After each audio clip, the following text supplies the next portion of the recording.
Good day, mga kayang master, eto na ang susunod na kabanata ni Mr. Daryl Darby pero bago ang lahat pa-like and share and subscribe ang ating channel, at pindutin ang notification bell para lagi kayong updated sa lahat ng kabanata, at eto na rin ang full chapter ni Mr. Daryl Darby kaya abang-abang na lang po sa iba pang mga kabanata. Marami pong salamat. Ang asawa kong tinitingala ng lahat. Kabanata 2911. Salamat. Pagkakita kay Celine, ngumiti si Daryl at taos pusong pinasalamatan siya. Alam ni Daryl na sa oras na ito, tinutulungan ni Celine ang lahat.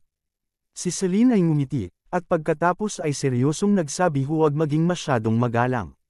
Sa panahong ito, sinubukan ko ang maraming pamamaraan at nahanap ang maraming elixir para sa lahat, ngunit hindi ito gumagana. Daryl, gumagawa ka ng alchemy na napakataas ng mga nakamit. Mayroon bang paraan upang maibalik ang iyong lakas ha? Nang bumagsak ang boses, ang nakapaligid na si Yvette, Dax at iba pa ay nakatuon kay Daryl ng may pag-asa. Oo, ang mga nakamit ni Daryl sa alchemy, walang sinuman sa mainland ang maaaring makipagkompetensya dito, dapat ay mayroon siyang paraan. Ako sa harap ng paningin ng lahat, ngumiti ng mapait si Daryl at umiling ito ang kauna-unahang pagkakataon na nakasalamuha ko ang sitwasyong ito. Ngunit huwag mag-alala, hayaan mo akong isipin ito. Kapag sinabi ito, kalmado ang ekspresyon ni Daryl, ngunit ang puso niya ay lihim na nababalisa, mapanira talaga ang sungay na ito. Kumuha pa siya ng isang sanggang pill. Hindi pa ito naitala sa kanyang promise pill. Pinag-uusapan kung saan, nais ni Daryl na subukan ang pino na antidote, ngunit mabilis niyang natanggal ang ideya.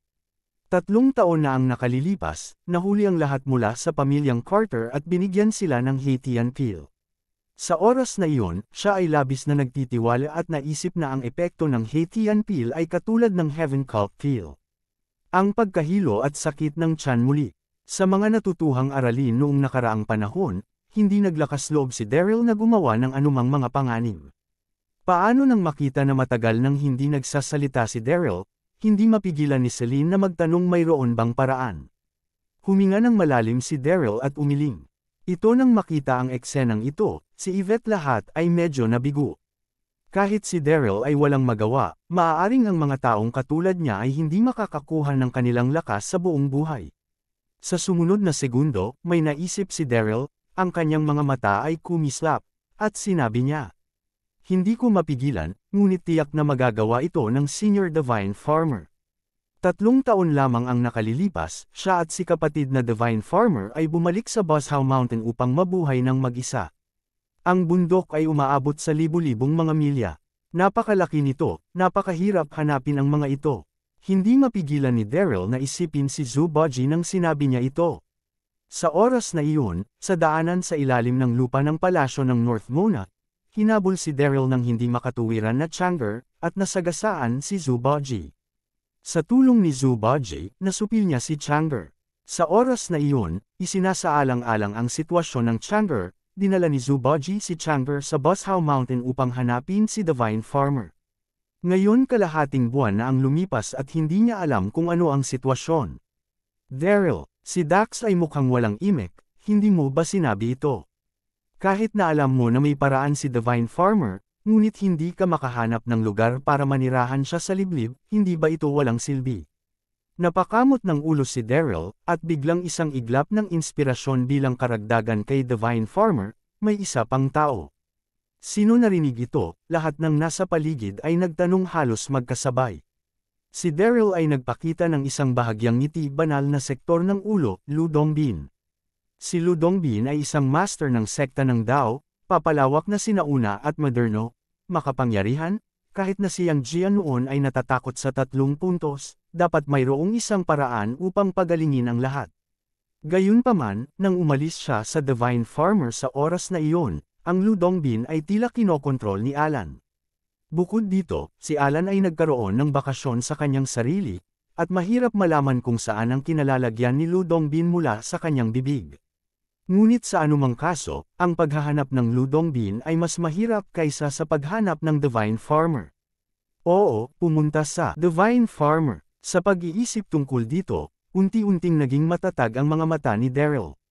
Sa pag-iisip, hindi nag-atubiling si Daryl, direktang binati ang lahat sa Yvette, at kaagad na umalis patungo sa Continental ng North Mona.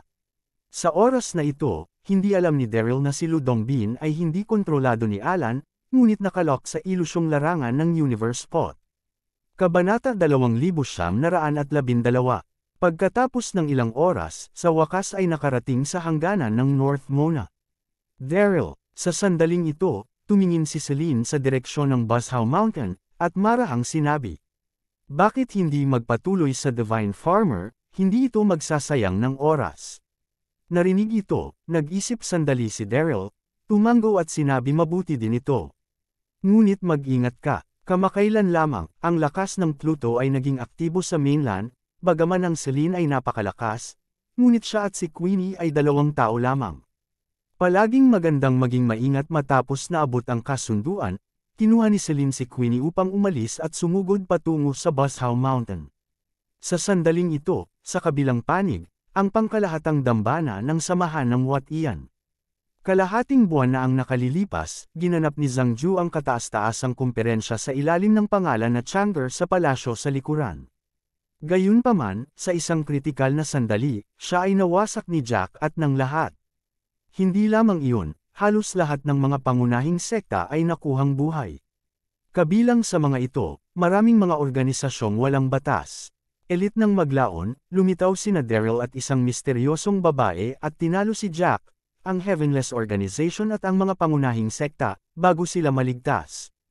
Ang samahang Wat Ian ay may malaking kapangyarihan, at ang mga alagad nito ay nagkalat sa buong mainland. Bagaman dumanas sila ng gayong mga kakulangan, hindi sila gaanong nasugatan. Gayunpaman, sa panahong ito, wala pang balita tungkol kay Zhang Ju. Ang buong samahan ng Wat Ian masasabing isang pangkat ng mga dragon na walang pinuno. Sa oras na ito, ang pangunahing bulwagan ng altar ay masikip sa mga tao, at halos lahat ng mga masters ng altar, mula sa lahat ng mga sub-altars ay dumating, at sa parehong oras, mayroong 2 mga mag-aaral ng Zhang Ju, si Shen Fei at Su Li. Walang balita si Zhang Ju, nag-ayos ng buhangin si Wat Ian. Ngayon ay nagtipon-tipon ang lahat upang talakayin kung ano ang gagawin. Lahat, sa sandaling ito, tumingin si Shen Fei sa paligid at dahan-daang sinabi. Ang kinaroroonan ng master ay hindi kilala, ang aming 5 araw na samahan ay hindi maaaring, maging walang may-ari para sa isang araw, at inirerekomenda namin ito. At pumili ng isang ahente ng pinuno. Ang boses ay nahulog, katabi nito. Tumango si Su Li at sinabi oo, pinili ko ang pinuno ng ahente, kaya't dali-dali akong nagpadala ng isang tao upang hanapin ang Panginoon. Sa palagay ko, ang senior brother Shen Fei, hindi alintana ang kakayahan o lakas, siya ay higit pa sa sapat upang maging ahente ng ulo. Wow! Nang bumagsak ang boses, nag-ulo ang buong bulwagan, at maraming tao ang tumango bilang pagsang-ayon. Mas nararapat na magkaroon si Shen Fei bilang kumikilos na ulo. Oo, siya ay isang mataas na alagad ng Panginoon, at halata sa lahat ang kanyang lakas. Piliin natin si Shen Fei matapos dumating ang mga salita ng lahat, ipinakita ni Shen Fei isang bahagyang ngiti.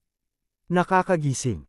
Humirit. Gayunpaman, sa sandaling ito, ang pintuan ng pangunahing bulwagan ay biglang itinulak mula sa labas, at mayroong isang paggalaw, at lahat ay tumingin. Sa pasukan ng hall, isang mabagal na figure ang dahan-daang lumakad.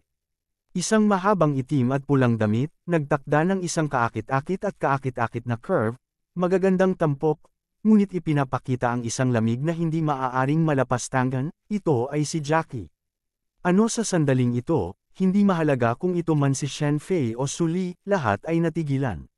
Bakit siya nandito? 2 buwan na ang nakalilipas, si Jackie ay sinalakay ni Zhang Ju at malubhang nasugatan at iniwan sa kahihiyan. Alam ng buong samahan ng Wat Ian iyon, ngunit ngayon nararamdaman ng lahat ang hininga ni Jackie, at ang kanyang lakas ay tila mas malakas kaysa dati. Napagtanto ang ekspresyon ng lahat, ngini siya ni Jackie. Oo, sa oras na ito sa Wat Ian Organization, handa na si Jackie na bawiin ang lahat ng nawala sa kanya. Ang samahang Wat Ian ay orihinal na nilikha ni Jackie at Zhang Ju, ngunit pagkatapos nitong umunlad at lumago, gumamit si Zhang Ju ng mga kasuklam-suklam na paraan upang makipagtalo kay Jackie. Ang puot na ito, palaging naaalala ni Jackie, at nalaman nito kalahating araw na ang nakakalipas magsasagawa ng isang lihim na pagpupulong, sa pangkalahatang forum, kaya't diretso ito. Shenfei, sa oras na ito, gaanong sumulyap si Jackie kay Shenfei, at gaanong sinabi sa iyong lakas, kwalipikado ka bang maging uluha? Narinig ito, ang ekspresyon ni Shenfei ay labis na nakakahiya. Nais niyang tanggihan ang ilang mga salita, ngunit nadama niya ang malakas na aura ni Jackie, at hindi niya alam kung paano magsalita. Si Jackie ay walang pakialam sa ekspresyon ni Shenfei, tumingin sa paligid. At sinabi sa lahat ng mga may-ari ng dambana na naruroon ginawa ni Zhang Ju ang lahat ng masasamang bagay, at marahil ay nasusuklian siya. Iyon ang dahilan kung bakit hindi mo siya mahahanap, at ako ang pinaka kwalipikado upang maging master. Kabanata 2913. Sa sandaling ito, ang buong bulwagan ay tahimik. Kaagad, biglang lumabas ang isang master ng altar, lumuhad kay Jackie sa publiko, at malakas na sinabi. Mga sakop, tingnan ang ulo. Ang samahang Wat iyan ay orihinal na itinatag nina Jackie at Zhang Ju. Si Zhang Ju ay wala roon, kaya natural. Sa singil ni Jackie, higit sa lahat, si Jackie ay may isang malakas na aura, na maglakas loob na hamanin siya. Mga sakop, tingnan ang ulo. May nangunguna, at ang iba pa ay hindi nag-aalangan. Sa isang sandali, isang malaking lugar ng buong bulwagan ang lumuhad. Ginawa, nakikita ang eksenang ito, si Shenfei at Su Li ay kapwa natakot at nakatayo ng walang galaw. Malamig na nakatingin kay Jackie, hindi nasiyahan ang kanyang mukha. Kayong dalawa ay hindi nasiyahan, kumunot ang noo ni Jackie, at malamig na sinabi. Siyempre, huminga ng malalim si Shenfei, ang lakas ng loob ng drum ay sumulong, kailangan kang maitaboy sa oras ng aking Panginoon Zhang Tan, hindi ito isang samahan sa araw ng mga tao, anong mga kwalipikasyon ang pinuno ng boses pagdating lamang, si Su Li sa tagiliran ay hindi mapigil ang mapangutya, na may pagkasuklam sa kanyang mukha. Jackie, nang naroon ang aking Panginoon, hindi ka naglakas loob na lumabas. Ngayon na wala ang aking Panginoon, gusto mo upang makuha ang ulo. Hayaan mong sabihin ko sa iyo, kasama ang aking kapatid at ako dito ngayon, huwag subukang magtagumpay. Nang mahulog ang tinig, nag-flash ang mga suburb ni Su Li, at sumugod siya, biglang sinampal si Jackie. Kasabay nito, sumigaw siya, kapatid, sabay tayo. Ito nang makita ang eksenang ito, natigilan ang lahat. Walang naisip na si Su Li ay gagawa ng isang tiyak na hakbang. Ngunit pagkatapos ng isa pang pag-iisip, sina Shenfei at Su Li, kapwa mga personal na alagad ni Zhang Ju, ay makapangyarihan, at kung sila ay sumali sa mga puwersa sa oras na ito, maaari talaga nilang talunin si Jackie. Halika, si Shenfei ay hindi nag-atubiling lahat, ang kanyang figure ay nag-flash, at si Su Li ay dumobble patungo kay Jackie. Sabay-sabay na sumabog ang dalawa, at parang napangit ang hangin sa bulwagan.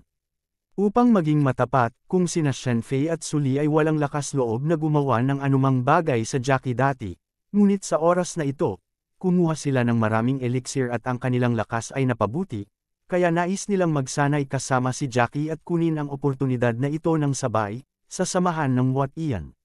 Naghahanap kayo ng kamatayan. Pagkakita na magkasamang sumugod ang magkapatid, sumimangot si Jackie, ang kanyang mga mata ay puno ng malamig na ilaw, pagkatapos ng isang matamis na inumin, lumipad ang figure at binati siya. Bam! Nang mapalaki ng tatlo ang kanilang mga kamay, narinig nila ang isang mapurol na panginginig. Parehong naramdaman ni Shenfei at Su Li ang isang malakas na puwersa na darating, at halos sabay silang napaatras. Ang kanilang mga mukha ay putlang mapatla. Malinaw na, nasa itaas ang kamay ni Jackie sa palad na ito. Pagkatapos ng lahat, si Jackie ay dating sikat na figure sa Yellow Sea Continent, at ang kanyang background ay hindi maihahambing kay Shenfei. Nakatayo pa rin, nagulat sina Shenfei at Su Li. Hindi inaasahan, ang Jackie na ito ay tila maislan, ngunit ang kanyang lakas ay napakalakas. Sa sandaling ito, Jackie ay ngumiti ng mapanghamak habang silang dalawa ay hindi bumagal.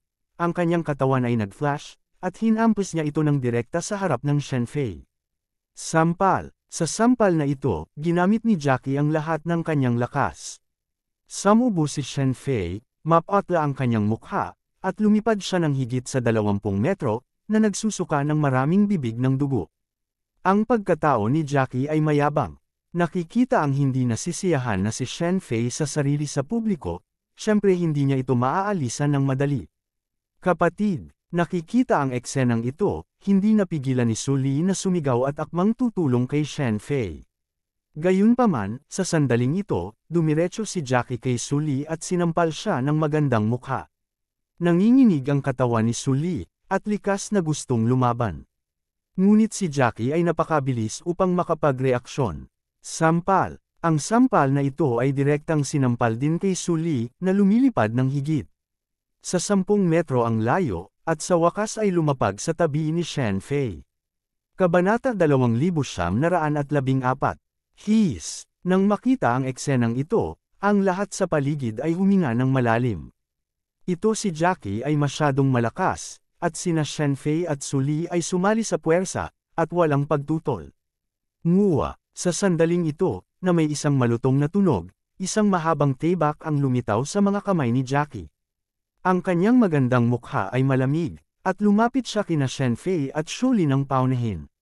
Dahil kayong dalawa ay hindi sumasang-ayon sa akin, hindi ko na kailangang panatilihin ka lalo na si Shen Fei, na tumutulo ng malamig na pawis, agad na nawala mula sa dati niyang kay-abangan. Cough! Sa susunod na segundo, si Shen Fei at Su Li ay nagkatinginan, lumuhad ng magkakasabay, at paulit-ulit na nagmamakaawa sa awa. Patawarin mo ako, aking boss, patawarin mo ako. Mula ngayon pasulong, kaming dalawang kapatid ay handang sundin ang kaliwat kanan, sabi ng mga Shen Fei na ito ay halos nais na umiyak ng walang luha. Naisip ko na si Jackie ay natalo ng master, at madali niya itong makitungo ni Su Li, ngunit hindi niya inaasahan na ang ibang partido ay napakalakas. Walang ekspresyon si Jackie nang marinig ang dalawang nagmamakaawa.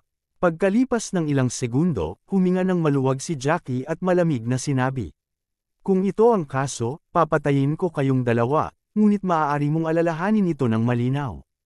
Kung maglakas loob ka na magpakita ng anumang paggalang sa akin sa hinaharap, siguradong papatayin kayong dalawa. Napakasimangot, seryoso, ang mga kapatid na ito, sa harap ng maraming tao, ay lantarang salungat sa kanilang sarili, at dapat patayin sila ng direkta upang maitaguyod ang kanilang prestihiyo. Ngunit sa lalong madaling makuha niya ang kontrol ng samahan ng Wat Ian, siya ay nabahira ng dugo sa bulwagan, natatakot akong mali ito. Higit sa lahat, ang dalawang taong ito ay mga apprentice ni Zhang Ju, at sila ay magiging kapaki-pakinabang sa hinaharap. Sa sandaling ito, huminga ng maluwag si Shen Fei, pinahid ang malamig na pawis sa noo, at paulit-ulit na pinasalamatan. Salamat sa ulo si Su Li sa tabi niya ay lihim ding nagpapasalamat. Matapos magsalita, ang dalawang nakatatandang kapatid na lalaki at babae ay tumayo ng maingat, at hindi naglakas loob na magpakita. Ilang sandali, bumalik sa katahimikan ng bulwagan, ngunit ang katahimikan ay nakadama ng pagkalumbay sa mga tao. Ulo, sa oras na ito, isang piling alagad ay lumakad at magalang na sinabi kay Yu Wenyan, ngayon ko lang nakuha ang balita na kinuha ni Daryl ang lahat mula sa pamilyang Carter at nagtungo sa North Mona Continent. Tila nais niyang tanungin ang Holy Sect to ask for elixir. Ang alagad ng samahang Wat Ian ay nagkalat sa buong bansa, at halos pamilyar sila sa mga gawain ng mga ilog at lawa. Daryl, sa sandaling ito, nang marinig ang pangalan ni Daryl, ang magandang mukha ni Jackie ay biglang nagsiwalat ng bakas ng pagiging komplikado at sama ng loob. Sa oras na iyon, lihim na kinalkala ni Zhang Ju ang kanyang sarili at binigyan ang kanyang sarili ng gamot. Bagaman mayroong ilang mga pagkakataon sa bagay na ito, ipinagmamalaki ni Jackie ang kanyang puso at itinuturing na ang pagiging inosente ay mas mahalaga kaysa sa kapalaran, kaya't palagi siyang may hawak na galit sa kanyang puso. Masasabing palaging nais niyang patayin si Daryl at mapawi ang galit niya, alam ko. Sa wakas, ang mapula na labi ni Jackie ay bahagyang bumukas, at hinawakan niya ng marahan ang kanyang kamay. Bumalik kayong lahat. Nang sabihin niya ito, kalmado ang mukha ni Jackie, ngunit ang kanyang mga mata ay kumislap sa lamig. Sa pagsasalita tungkol dito, nais ni Jackie na dalhin ang mga piling tao ng organisasyong Wat Ian upang maarang at patayin si Daryl, ngunit ang katotohanan na siya ay inagaw ng kanyang pagiging inosente ni Daryl ay hindi dapat malaman ng napakaraming tao. Oo, ulo, Naririnig ang order, lahat ng tao sa bulwagan ay dahan-daang umalis sa hall. Nang makita ang lahat na umaalis, kaagad na nagsulat si Jackie ng isang liham at inatasan silang magmadali sa Xian Pavilion. Oo, handa si Jackie na payagan ng Lord Xian Pavilion na tulungan. Iniisip ito ni Jackie, nag-iisa siya, hindi kalaban ni Daryl, ngunit hanggat sumasalo siya sa puwersa sa kanyang nakababatang kapatid, tiyak na magtatagumpay siya sa paghihiganti. Sa kabilang panig, dinala ni Daryl si Yvette at ang iba pa, at pagkatapos ng mahabang paglalakbay na 10 oras, sa wakas ay nakarating sa paligid ng Saint Sect. Tumawag ka, Kabanata 2915. Sa sandaling ito, si Daryl ay tumingin sa hindi kalayuan, at ang itinayong etniko na grupo sa tuktok ng bundok ay namumula sa mga ulap at ambon, tulad ng isang engkanto. At siya lubos na naantig. Sa parehong oras, naisip din ni Daryl si Diane. Nang siya ay nakatakas mula sa banal na sekta, siya at ang kanyang Panginoon. Na si Diane ay gumamit ng mahiwagang anteng-anteng at ipinadala sa iba't ibang mga lugar. Ngayon ay halos kalahating buwan na ang lumipas, at hindi ko alam kung ano ang nangyari sa Diane. Gayun din, si Alan ang naging ulo at kinontrol ang Holy Sect, kaya tiyak na hindi niya sasabihin sa kanyang sarili ang balita tungkol kay Lu Dongbin. Sa kasong ito, ang pagdidiretso pa ay tiyak na walang makakakuha. Sa pag-iisip tungkol dito, nilingan ni Daryl si Yvette at ang iba pa. Magpahinga muna kayo, pupunta ako upang suriin ang balita. Si Yvette at ang dakilang sage ay walang panloob na lakas at sinugod upang dalhin sila. Kung doon ay isang salungatan kay Alan, dapat. Kung mayroon akong maraming problema, nag-iisa pa rin ako, kaya't suriin mo muna ito. Nang marinig ito, tumanggo sina Yvette, Dax at iba pa. Sa parehong oras, hindi maiwasang marahan ni Yvette mag-ingat ka. Tumugon si Daryl, at pagkatapos ay huminga ng malalim, sinamantala ang gabi. Tahimik na patungo sa pangunahing dambana ng St. Zong. Roar! Nang papalapit na siya sa paanan ng Holy Sect Mountain, biglang tumigil si Daryl, pakiramdam niya may mali. Si Daryl ay naghihirap sa kamatayan. Ang boses ay nahulog, at ang dalawang kaakit-akit na figure ay biglang sumugod sa kakahuyan, may hawak na isang mahabang taybak, at dumiretso kay Daryl. Malinaw na, matagal na siyang naghihintay dito. Damn it! Alam ni Alan na darating siya, kaya't nagpadala siya ng isang tao upang mag-ambush ng maaga. Nagulat si Daryl, mabilis na umiwas, at pagkatapos ay tiningnan ng mabuti, natigilan siya. Nakita ko ang dalawang babae sa harapan ko, ang isang malamig at mayabang at ang isa ay kaakit-akit. Ito ay si Jackie at Xian Pavilion. Sa wakas, nag-react, nakangiti kay Gezo huwag noon isang kontinente sa Yellow Sea, na hindi namamalayang lumipas ng higit. Sa 3 taon, ay hindi inaasahan ang Gezo higit pa at mas kaakit-akit, sinabi ng mga oras na iyon, mukha namang nakaka-relax si Daryl. Narinig ito, ang mukha ng master ng pavilion ay namula, at siya ay napahiya Daryl, ikaw ay isang basura, orihinal na hinahangaan kita, ngunit hindi ko inaasahan na insultuin mo ang kawalang kasalanan ng aking kapatid. Ngayon dapat kitang patayin, sa tabi ng apoy ng Jackie, ang mga mata na kumikislap ng galit ay higit pa kapatid, huwag mong sabihin sa kanya ang kalokohan. Sa oras na ito Jackie ang aking puso ay lubos na nasasabik. Naisip na nagpadala siya ng mensahe sa kanyang kapatid, na nagmamadali na naharang si Jackie, ngunit siya hindi inaasahan na makakaengkwentro niya talaga rito. Mukhang ito ang kalooban ng Diyos. Anuman ang mangyari, ngayon, papatayin si Jackie at malulutas ang puot sa kanyang puso. Ito ay naging dahil sa ito. Huminga ng maluwag si Jackie. Pakiramdam ang sama ng loob sa mga mata ni Jackie, ang ilan ay hindi maaaring tumawa o umiyak. Ang uri ng pakikipag-ugnay na nangyari kay Jackie sa oras na iyon ay ganap na hindi sinasadya. Sa oras na iyon, si Jackie ay nadroga ni Zhang Ju, at siya ay ganap na walang katwiran. Sa madaling salita, siya ay buong pasibo sa oras na iyon. Ngunit ang babaeng ito ay naniniwala na sinira niya siya, na talagang hindi makatuwiran. Sa pag-iisip tungkol dito, bumantong hininga si Daryl at sinabi Jackie, tiyak na bibigyan kita ng isang account kung ano ang nangyari sa ating dalawa, ngunit mayroon akong mga mahahalagang bagay na dapat gawin ngayon. Inaasahan ko kayong dalawa na, okay naghihintay pa rin sa kanilang balita sina Yvette at Dax. Huminto ka sa pakikipag-usap sa akin. Ang mukha ni Daryl ay may elo, tamad magsalita ng kalokohan, at bumagsak ang boses, kinuyam ng kanyang kamay na Jade ang mahabang espada at mabilis na sinaksak si Daryl. Tumawag ka. Ang tibak na ito ay naglalaman ng 10 matagumpay na kapangyarihan ni Jackie. Malinaw na makikita na kung saan dumaan ang mahabang tibak, ang balot na hangin ay tila napangit. Kasabay nito, ang Pavilion Master sa tabi niya ay nagbigay din ng marahang sigaw at sinampal ng palad si Daryl. Si Daryl ay malamig na ngumiti, nakatayo roon na nakatayo tulad ng Mount Tai. Oh, bakit mag-abala? Pagmamasid sa mga kapatid na atake ng sabay, mahinang senggal ni Daryl, at sabay na hinimok ang figure, iniiwas ang mahabang espada ng Master ng Pavilion, at direktang sumabog sa gilid ng Pavilion Master. Kabanata 2916. Sa susunod na segundo, hinawakan ng Master ng Pavilion at mga palad ni Daryl, at biglang nanginig ang katawan, at biglang umatras. Pinag-uusapan ito, bagaman ang may-ari ng Pavilion ay Zian Pavilion, ngunit ang kanyang lakas ay mahina kaysa kay Jackie, hindi siya kahit nakalaban ni Daryl. Kaagad, bago mag-react ang Master ng Pavilion, nakita niya si Daryl na bahagyang ngumiti, Samandal, mabilis na itinaas ang kamay sa katawan nito, at sa maikling panahon, tinapik ang acupoint ng Master ng Pavilion, at hindi na siya makagalaw. Ito ang puso ni Pavilion Master ay nanginginig, nagulat. Matapos ang 3 taong pagkawala, ang lakas ni Daryl ay naging mas nakakakilabot, at wala siyang kapangyarihang labanan. Kasabay nito, napaatras din si Jackie. Gayunpaman, sa sandaling ito, nginisya ni Daryl, at direktang ipinatawag ang halberd ng pagpipinta ni Fang Tian upang makilala si Jackie.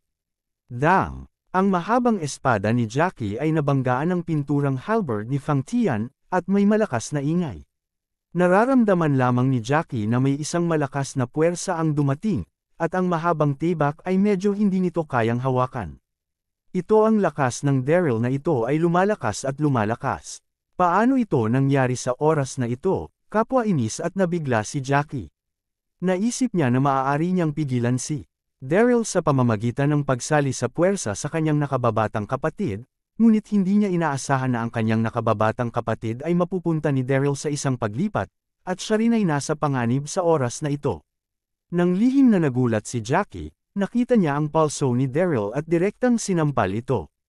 Ang bilis ng palad na ito ay masyadong mabilis para makatakas si Jackie, at sa oras na iyon ay magagamit lamang niya ang kanyang panloob na puwersa upang batiin siya ng isang palad. Boom!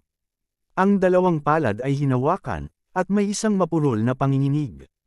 Sa sandaling ito, ang katawan ni Jackie ay umatras ng maraming mga hakbang, ang kanyang mukha ay agad na pangit. Mula nang kunin ang Chaos Yin Yang Pearl ng Nuwa, naging masigla ang panloob na lakas ni Daryl. Siyempre, hindi si Jackie ang kalaban niya sa palad na ito. Ikaw nararamdaman lamang ni Jackie na ang kanyang dibdib ay napuno, pinatatag niya ang kanyang figure. Tumingin kay Daryl na gulat at galit, tuluyan ng natigilan. Ito paano ito posible? Alam mo, kalahating buwan na ang nakakalipas, nakipaglaban pa rin siya kay Daryl ng higit sa 12 pag-ikot. Gaano katagal ang lumipas mula nang lumakas ang lakas ng bastardo na si Daryl? Nang makita ang ekspresyon ni Jackie, bahagyang ngumiti si Daryl. Kumusta naman ngayon ay kumbinsido. Sa pamamagitan nito mabilis na lumapit si Daryl at tinapik ang mga puntong acupuncture ni Jackie ng 2 beses. Bigla na lang nanginig ang katawan ni Jackie at hindi makagalaw ng kahit isang galaw. Ate, nang makita ang eksenang ito, ang ekspresyon ng Master ng Pavilion ay nagbago ng husto, hindi niya mapigil ang bulalas, at tinitigan ng masigla si Daryl ng sabay. Sa oras na ito, ang Pavilion Master ay nagulat. Bagaman hindi sila at si Jackie ay magkakapatid na biolohikal, lumaki silang magkasama at alam ang lakas ni Jackie. Sa loob ng mainland, mayroon lamang isang bilang ng mga tao na maaaring talunin siya, ngunit si Daryl sa harap sa kanya, napakahina nito. Daryl, bastard ka. Sa pagkabigla, mahigpit na kinagat ng daliri ng Pavilion ang kanyang mga labi at bulalas, mabilis na malutas ang puntong acupuncture. Mapawi ang puntong acupuncture. Narinig ito, tumingin si Daryl sa kanya nang nakangiti. Pavilion Panginoon, ikaw ay walang katwiran. Papatayin ako ng iyong mga kapatid na babae, kaya't hindi ka pinahihintulutang lumaban. Sa pamamagitan nito, binaling ni Daryl ang kanyang ulo at sinulyapan si Jackie, at hindi mapigilan ang pangungutya. Jackie, alam mo na hindi kita kalaban, at kailangan mong dalhin ang master ng pavilion upang mamatay. Sinabi mo, ay ito ay isang sadyang regalo nasaan ang pintuan. Habang nagsasalita, si Daryl ay tumingala at pababa kay Jackie, at pagkatapos ay ikiling ang kanyang ulo upang hanggan ang master ng pavilion. Kailangan kong sabihin na ang dalawang babaeng ito ay may kani-kanilang mga merito. Lalo na ang pavilion master, na may suot na isang lila na damit, na may kaakit-akit at kaakit-akit na ugali, ito ay ganap na kamanghamanghang. Ikaw sa pag-iisip ng ekspresyon ni Daryl, galit na galit si Jackie na nanginginig. Ang boses nito, walang hiya ang pavilion master sa tabi niya ay galit na galit din, tinitigan ang mga mata ni Daryl, kumikislap. Kung ang kanyang mga mata ay maaaring pumatay, si Daryl ay natatakot na siya ay namatay ng maraming beses. Kabanata 2917. Haha sa pagtingin sa mga ekspresyon ng mga kapatid na babae, si Daryl ay hindi komportable. Ngunit sa pag-iisip tungkol sa mga gawain sa negosyo, isinara ito ni Daryl nang makita niya ito, at dahan daw ang sinabi. Mayroon akong isang bagay na gagawin. Kaya't mangyaring tumira muna rito. Pagbalik ko mula sa Saint Sec General Altar, kakausapin kita.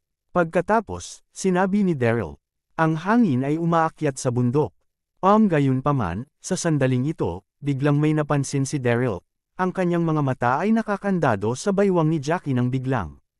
Linglong Tower. Oo, malinaw na naramdaman ni Daryl sa sandaling ito na may isang pagsabog ng kakagandang lakas na espiritong tower mula sa baywang ni Jackie. Bilang may-ari ng Linglong Tower, ganap na naniniwala si Daryl sa kanyang sariling paghuhusga. Ikaw pagkakita ng tingin ni Daryl, hindi maipaliwanag si Jackie na hindi maipaliwanag. Ano ang gagawin mo? Ngumiti si Daryl at dahan daw ang lumapit. Jackie, inagaw mo ang aking napakagandang pagoda 3 taon na ang nakalilipas. Bayaran mo ba ito ngayon? Tuwang-tuwa si Daryl nang sabihin niya ito. Naisip ko na ang pag-ambush ni Jackie ay nasayang ang kanyang sariling oras, ngunit hindi niya inaasahan na magkaroon ng hindi inaasahang mga nadagdag. Ang 7 Treasure Pagoda ay wala sa aking katawan. Nang madilim na kinalkula ni Zhang Ju, lumapag ako sa General Altar ng Heavenless Organization. Kumikislap ang mga mata ni Jackie, kinagat ang labi-labi at sinabing kung nais mong ibalik ang pagoda, umalis ka, hanapin mo si Zhang Ju. Sa oras na ito, malutong ang mukha ni Jackie ngunit hindi masabi ang kanyang puso. Tama ang pakiramdam ni Daryl, mayroon ding pagoda sa kanyang katawan si Jackie. Pinag-uusapan ito, nang si Jackie ay nakipagsabuatan ni Zhang Ju, ang pagoda ay naiwan sa pangkalahatang altar ng samahan ng Wat Ian. Maya-maya, si Zhang Ju ay ipinasa kay Suli upang itago niya, ngunit kalahating araw na ang nakalilipas, nabawi ni Jackie.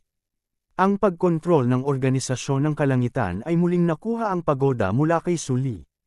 Inisip ni Jackie na walang makakaalam na itinago niya ang aura ng pagoda, ngunit hindi niya inaasahan na maramdaman ito ni Daryl. Hindi Daryl ngumiti, panunokso kumikislap sa kanyang mga mata pagkatapos. Mayroon akong upang hanapin ito. Gago ka Daryl. Jackie ngumiti.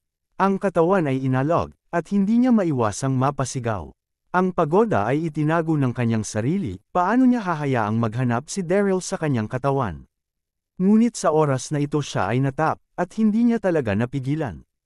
Nang makita ang kamay ni Daryl, nasa harapan na niya ito, at halos maiyak na sumigaw si Jackie. Ikaw, pigilan mo ako. Kasabay nito, ang pavilion master sa tabi niya ay napahiya din at hindi mapigil ang sumigaw. Ang Daryl na ito ay ganap na walang batas, nadungisan ng kanyang kapatid ang kanyang pagiging inosente, at siya ay hahanapin sa sandaling ito. Kung ang bagay na ito ay kumalat, paano natin makikilala ang mga tao? Nang marinig ni Daryl ang pag-alitan ng magkakapatid, direktang naglakad si Daryl, handa ng haburan ang mahabang palda ni Jackie at hanapin ang pagoda. Daryl. Halos sumabog si Jackie sa galit, at malamig na tumingin kay Daryl. Kung maglakas loob ka na hawakan ako, papatayin kita at babasagin sa 10,000 piraso, kahit na hindi kita mapapatay, iyong nang ang pamilyang Carter, lahat kayo ay nawalan ng panloob na lakas. Pagdating ng oras, ayaw nang mabuhay. Sa oras na ito, napilitan din si Jackie na gamitin ang pamilyang Carter bilang isang banta. Narinig ito, biglang nagalit ang puso ni Daryl. Ang Jackie na ito ay talagang malupit at hindi nababago. Sa oras na ito, naglakas loob siyang banta ako kasama ang pamilyang Carter na bigla. Sa sumunod na segundo, hindi nag-atubiling si Daryl, sinampal ang mukha ni Jackie ng sampal, at nang marinig ang sigaw niya, nabulag ang buong tao. Di nagtagal, nag-react si Jackie tumingin sa hangin ng bundok, galit na sumpa. Daryl, you and I, today, you would better kill me otherwise, I will let you die without burial. Alam niya ang pananambang ngayon bigo, hindi siya pinakawalan ni Daryl na madali. Sa halip na mapahiya siya, maaari na rin siyang mamatay. Nginis siya ni Daryl at gaanong nagsabi, Jackie, gusto mong mamatay, ngunit hindi kita hahayaang mamatay ka. 3 taon na ang nakalilipas, sinamantala mo ang aking panloob na lakas upang nakawin ang pagoda at naipit ako sa isang yungib na naghihintay na mamatay. Hindi ko pa napaayos ang bayarin sa iyo. Kabanata 2918. Matapos itong sabihin, papatayin ni Daryl ang palda ni Jackie. Siya ngunit sa sandaling ito, nakarinig ako ng isang tunog ng mga yabag sa kalsada. Nang bundok, dali-dali na itinaas ni Daryl ang kanyang mga mata at sumimangot. Nakita niya na ito ay isang pangkat ng mga nagpapatrulyang alagad ng Saint Sect, mayroong 7 o 8 tao sa pila, at papalapit na sila rito. Nang makita ang eksenang ito, nang inig din si Jackie at ang master ng pavilion, labis na komplikado.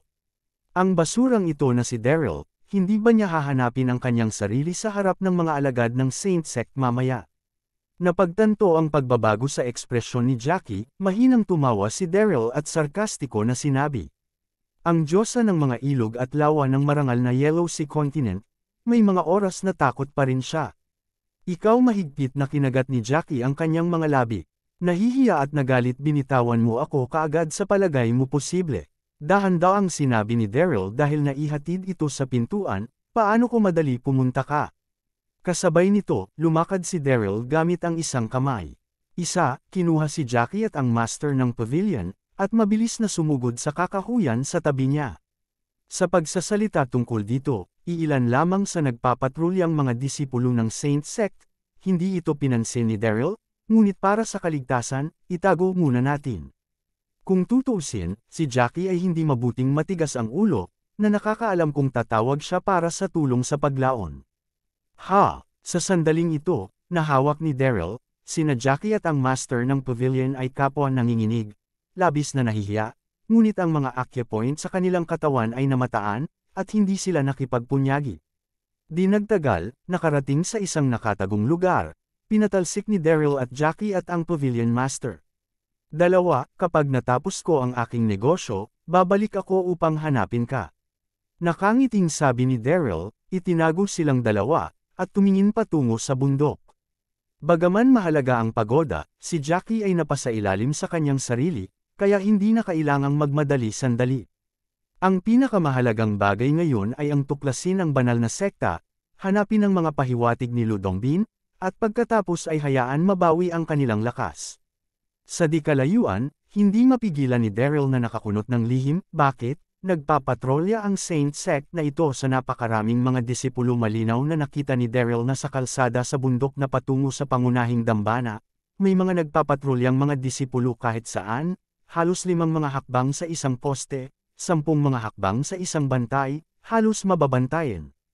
Matapos si Alan ay naging pinuno, upang mapagsama ang kanyang posisyon, nagsagawa siya ng isang malakihang paglilinis sa Holy Sect General Altar. Kasabay nito, ang sitwasyon sa mainland ay medyo hindi matatag kamakailan. Pinalakas ni Alan ang gwardya ng pangkalahatang dambana upang maiwasan ang pagpasok ng ibang puwersa. Kung aakyat ka ng ganito, siguradong matutuklasan ka. Bulong sa kanyang puso, huminga ng malalim si Daryl at nagmaneho sa paligid ng bundok na kalsada patungo sa likurang bundok. Nagkataon, bumuo siya ng isang alagad ni Holy Sect. Alam din ni Daryl ang kaunti tungkol sa kapaligiran ng pangunahing dambana ni Holy Sect. Alam niya na mayroong isang nakatagong landas sa likurang bundok. Pinag-uusapan kung saan, ang landas ay napakatarik, at ito ay matambok kung hindi mo sinasadya itong ginawa, kailaliman, ngunit para kay Daryl, hindi ito mahirap. Nang makarating siya sa likurang bundok, hindi napigilan ni Daryl na huminga ng malalim. Kasabay nito, nakita niya ang isang nag-iisa na alagad ng patrol sa kanyang harapan.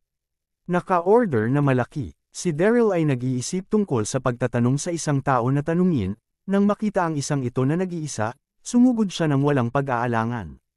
Nabigla, nang makarating siya sa harap, mabilis na binaril ni Daryl at tinatakan ang mga puntos ng acupuncture ng disipulo na may bilis ng kidlat. Sa isang sandali, nanginginig ang katawan ng disipulo, at hindi na siya makagalaw. Ikaw pagkakita kay Daryl, hindi nataranta ang disipulo, at nanginginig ang tinig. Sino ka, huwag kang magpanik. Bahagyang ngumiti si Daryl at mahinahon na sinabi, hindi kita sasaktan. Nagtatanong lang sa iyo ng ilang mga katanungan. Narinig ito, bahagyang hamina ang nerbiyos na ekspresyon ng alagad at tumango. Alam mo ba ang dating pinuno, nasaan si Lu Dongbin ngayon, diretsyong tanong ni Daryl. Ito ang alagad ay natigilan, na may mapait na ekspresyon sa kanyang mukha. Kamahalan, hindi ko alam ang tungkol dito. Ngayon pa lang ako sumali sa banal na sekta, at hindi ko pa rin maintindihan ang sitwasyon, ng pangkalahatang dambana, mangyaring pakawalan ako. Kabanata 2919, sandaling ito, si Daryl ay walang magawa. Matapos na mahuli ang isang solong isa, bago pa rin siya sa susunod na segundo, pinanood ni Daryl na nagbihis ang kanyang alagad, at ngumiti ng bahagya. Kung ito ang kaso, magkamali ako. Matapos bumagsak ang mga salita, pinutol ni Daryl ang palad ng ulo ng alagad ng isang palad. Ang disipulo ay walang oras upang mag-react, ang kanyang mga mata ay naging madilim at siya ay nahimete. Walang pag-aatubili, hinayla ni Daryl ang alagad sa isang tagong lugar, inalis ang maikling sando ng disipulo, isinuot sa kanyang katawan, at pagkatapos ay tinanggal ang badge ng baywang ng kanyang alagad. Matapos gawin ito, simpleng binihisan ni Daryl ang kanyang sarili na kaibahan sa hitsura ng alagad na iyon. Napag-isipan ni Daryl, sa halip na magmamadali ng ganito, mas makabubuting magpanggap na maging isang bagong disipulo. Pagdating ng oras, kahit na makatagpo siya ng problema, hindi niya madaling ihayag ang kanyang pagkakakilanlan. Matapos siyang magbihis, dahan-dahang pumasok si Daryl sa Haoshan Forbidden Area. Bago makatakas mula sa banal na sekta, sinabi ng alagad ni Alan na si Tina na si Lu Dongbin ay natrap sa masyadong ilusyon na lupain. Bagaman hindi alam ni Daryl kung ano ang masyadong ilusyon na kaharian, nahulaan niya na ang pasukan ay dapat na nasa likuran ng bundok na ipinagbabawal lupain. Sa oras na ito, hindi alam ni Daryl na ang tunay na pasukan ng masyadong ilusyong kaharian ay ang kayamanan ng bayan ng Saint Sect, ang Chankun Gord. Matapos mapag-isipan, sinamantala ni Daryl ang kadiliman at nagsimulang mag-imbestiga ng mabuti sa paligid ng ipinagbabawal na lugar. Sa panahong ito, nakatagpo ni Daryl ang isang pangkat ng nagpapatrulyang mga disipulo, ngunit wala siyang alinlangan nang makita niya ang damit ni Daryl. Pagkalipas ng higit sa isang oras, biglang nag-alala si Daryl. Ang banal na sekta na ito sa bundok na ipinagbabawal na lugar, halos lumingon siya ng 2 beses, at wala siyang natagpo ang espesyal na pasukan. Nalulumbay, hindi mapigilan ni Daryl na nakakunot ng lihim nang makita ang isang bakuran sa harapan niya na may ilaw. Malinaw na nakita ni Daryl na ang bakuran ay ang lugar kung saan nag-urong si Changer dati. Nang maglaon, nang si Changer ay kinuha ng taong nagpanggap na siya mismo, ang bakuran na ito ay naiwang hindi nagamit. Bakit may mga tao pa rito? May pag-aalangan sa kanyang puso, si Daryl ay mahinang humakbang at dahan-dahang lumakad, Pagpasok pa lang niya, natigilan si Daryl nang makita ang eksena sa loob. Pumunta ako, siya pala. Nakita kong may kandila na naiilawan sa tabi ng malambot na pagbagsak kung saan nakasabit ang tent ng gasa. Bumagsak siya, tahimik na nakaupo na may isang payat na figura, isang mahabang dilaw na damit, may islaan na mga tampok, ngunit isang bakas ng pagmamataas sa pagitan ng kanyang mga mata. Si Tina, ang panganay na alagad ni Alan. Matapos si Alan ay naging pinuno ng Holy Sect, bilang kanyang paboritong alagad, tumataas din ang katayuan ni Tina, at salamat sa pabor ni Alan, sinakop din ni Tina ang pag-urong ni Changer. Si Tina sa ngayon ay nagmumuni-muni at nagbubungkal, at hindi man lang napansin na papasok na si Daryl. Ang Tina na ito ay talagang nalulula at mayabang, dahil siya ang kasintahan ni Alan, talagang sinasakop niya ang silid ni Changer. Umungol sa kanyang puso, hindi mapigilan ni Daryl na tumingin kay Tina pataas at pababa, lihim na napapailing. Dapat kong sabihin na kahit na mapot. Si Tina, ang kanyang hitsura at figure ay isa sa ilang mga babaeng alagad ng Saint Sect. Sa ilalim ng ilaw ng madilim na ilaw, ang mga kaakit-akit na kurbo ni Tina ay inaasahang nasa gasa ng tent, na umuusbong, at sinumang tao ay hindi makatingin sa malayo kapag nakita nila ito. Matapos itong panuurin sandali, nag-react si Daryl. Narito ako upang suriin kung nasaan si Lu Dongbin, kaya sa palagay mo bakit? Nabighani si Tina. Iniisip ito, aalis na sana si Daryl. Wow! Gayunpaman, sa paglingon niya, aksidenteng hinawakan ni Daryl ang stand sa likuran niya at gumawa ng ingay. Kabanata 2920. Sino narinig ang kilusan, binuksan kaagad ni Tina ang kanyang mga mata at nagbigay ng isang malamig na tinig, at kasabay nito ay nakakandado ang mga mata kay Daryl. Nagulat ang puso ni Daryl, at mabilis siyang tumayo at tumingin kay Tina. Ngayon na siya ay natuklasan, wala na siyang ibang magawa kundi ang gawin ito. Bago ka ba dito noong gagawin pa ito ni Daryl, malamig na sinabi ni Tina, na may konting paghamak sa kanyang tono. Alam mo bang nandyan ito nag-makeup si Daryl, hindi man ito nakita ni Tina. Narinig ito, lihim na huminga si Daryl, at sinabi, hindi galit si senior sister, hindi ko sinasadya. Nang sinabi niya ito, tumawa si Daryl sa loob. Ang Tina na ito ay hindi man lang nakita ang kanyang pagkukubli. Sa kasong iyon, nakakita siya ng dahilan upang mabilis na umalis. Kinunot ni Tina ang kanyang mga kilay, labis siyang hindi nasisiyahan, at nabalisa siya sa kanyang kasanayan. Ikaw sa susunod na segundo, si Tina ay tinatimad na magsalita ng kalokohan at hahayaan na niyang palabasin si Daryl, ngunit sa sandaling ito, ilang mga yabag ang tumunog sa labas ng pintuan. Kaagad pagkatapos, maraming magagalang na tinig ang tunog Master Sister nagpahinga ka na ba Fok? Bakit may isang tao na naman dito nang makita ang sitwasyong ito, natigilan si Daryl. Si Tina ay hindi rin maipaliwanag na naiirita, at sinabing walang magandang hangin uli na, ano ang problema? Konting bagay, sana ay payagan tayo ni Master Sister. Opo maraming tao sa labas ng pintuan ang nagsabi. Narinig ito, sumimangot si Tina at mahinang sinabi kung ganon ay lahat kayo ay pumasok. Ang boses ay nahulog, at ang tatlong alagad ay tinulak ang pinto, bawat isa ay may ngiti sa kanilang mga mukha, at labis silang pinuri kay Tina. Ang tatlong alagad na ito ay sumali lamang sa Holy Sect. Ang mas matangkad ay tinawag na Hu Sheng, ang maliit ay tinawag na Lu Wei, at ang natitira ay tinawag na Li Guang.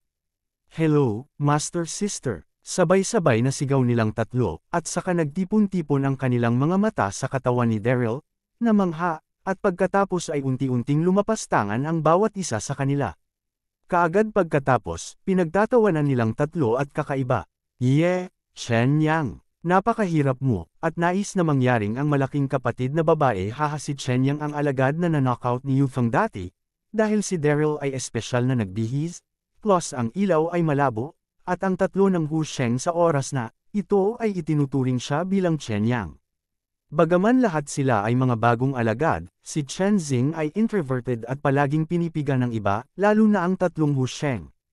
Pagkuha nila ng pagkakataon, nilibak nila siya, ginawa. Ang pagkakita sa tatlong tao, tulad ni Tina, ay hindi nakita sa pamamagitan ng kanyang disguise, lihim na nakakatawa si Daryl, at sabay ay hindi ito pinansin. Manahimik ka. Nagalit si Tina nang marinig niya iyon, hindi niya mapigil ang hindi ngumuso, at pagkatapos ay tumingin sa tatlong Hu Shengs. Ano ang hinahanap mo sa akin? Hu Sheng tatlo ay mabilis na tumigil sa panunuya. Sa susunod na segundo, Hu Sheng kinuha ng isang hakbang pasulong at sinabi sa Tina sa uri Master Sister, kami lang ang dumating sa Saint Secta at hindi namin maintindihan ang anumang bagay. Mangyaring mag-ingat ng Master Sister sa hinaharap ang tatlo sa amin ngayong gabi narito. Ito ay isang regalo na espesyal para sa Master Sister matapos, bumagsak ang mga salita, mabilis na tumango bilang pags. Sang-ayon sina Lu Wei, at Li Guang sa tabi nila. Si Hu Sheng, ang tatlong tao, ay napakamakinis, alam na si Tina ay ang kalaguyo ng ulo, at ang mga kilalang tao sa paligid niya, nais nilang mapalapit sa isa't isa at makagawa ng isang relasyon, regalo.